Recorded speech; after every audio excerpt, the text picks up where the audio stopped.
Hi everybody, I'm Leslie Carrier and we're going to preserve summer in a delicious bottle. Today we're going to make marinated dried tomatoes, and this is kind of a combination of making an infused flavored oil and vinegar all in one jar. The way that we're going to soften up these dried tomatoes is to pour some balsamic vinegar on top. So you've got your dried tomatoes. You can make a little bit or a lot. This one I'm just showing you in a pint jar. I'm filling it about a quarter of the way with the dried tomatoes, and then I'm going to cover them in the balsamic vinegar. Now you can leave this to soak for a couple of hours and the tomatoes will absorb the vinegar and they'll have that yummy balsamic vinegar flavor. And if you wanted to, you can also soak dried tomatoes or infuse them in olive oil. So we're going to let the sun-dried tomatoes have a nice little swim, soak up the balsamic vinegar, soften a bit, and let's go out into the garden and get some flavorful herbs. One of the nice things about herbs is they distract all the insects and pests that want to eat your vegetables. When you're doing organic gardening, you want to confuse the pests. You want to have really good fertile soil so they won't even be interested. So let's go get some basil, and there's some calendula flowers back there too.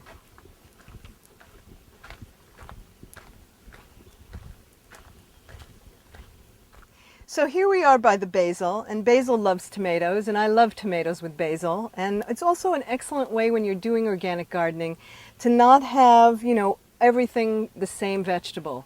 You want to mix and match them, and that way the bugs get confused and they don't know what they want to eat because they generally don't like the spicier plants. So like calendula flowers is wonderful to mix in with vegetables as well as basil. And calendula flowers are edible. And they look great in a vase, and they're also, an herbalist once told me that calendula flowers are like eating sunshine. And what a nice thing to think about. So the basil we're going to take from the top again, and this one's getting ready to flower, so that's a good time to pick it. And this will be absolutely yummy with our rosemary, thyme, and oregano in a flavored oil. Yum.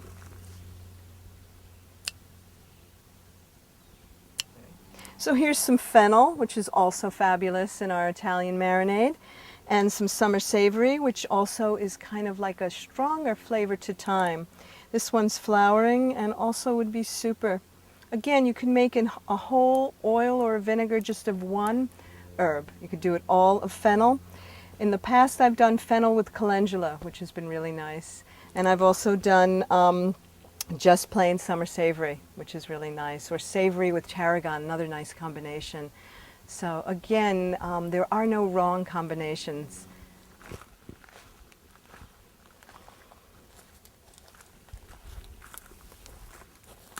So nasturtiums come in all different kinds of colors. I've got some bright orange over here. These are, I don't even know how to describe this color, but isn't it pretty? It's kind of got some orange, almost rust. This is a yellow one coming on. And so for harvesting nasturtiums, you can just pinch it off. Isn't that really beautiful? And you can eat it, or you can decorate your salad with it later. I'll eat this one. They're great snacks, and I can only imagine all kinds of wonderful beta-carotene and vitamin A. Look at the colors. I usually think of yellow-orange for vitamin A, beta-carotene. I'm getting my vitamin D right out here in the sun. What I do is I do a little bit of research, and I figure out what are the classic combinations that have been used for centuries. So if I'm thinking of a Mediterranean oil, I say, okay, what is classic? Oregano, thyme, summer savory could step in for thyme, so we can mix and match or use it in addition to thyme. Basil, also classic with the oregano, the garlic chives. I mean, aren't you getting hungry? Come on, let's go make the oil.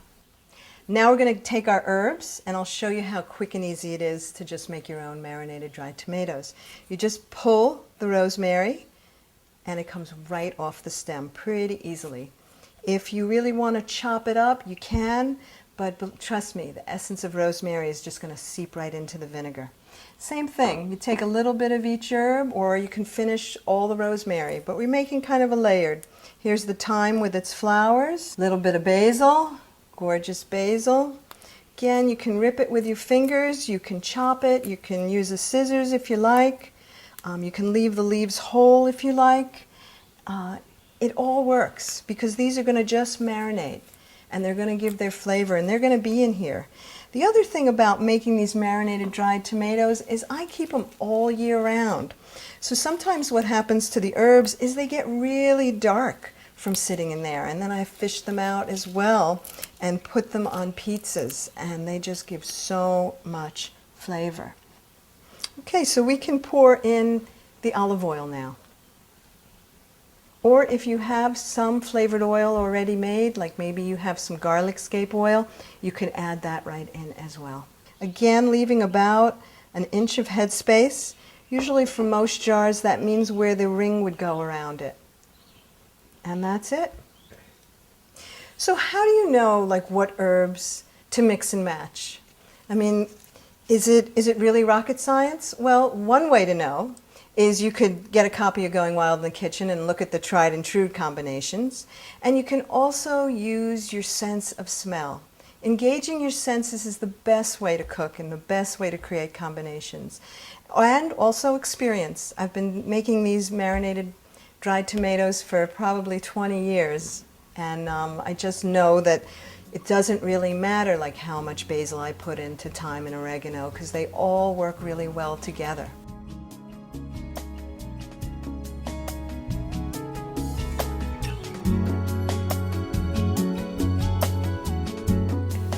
So I'm Leslie Carrier, and I hope you have a fabulous summer, and I hope you're eating well and loving out there.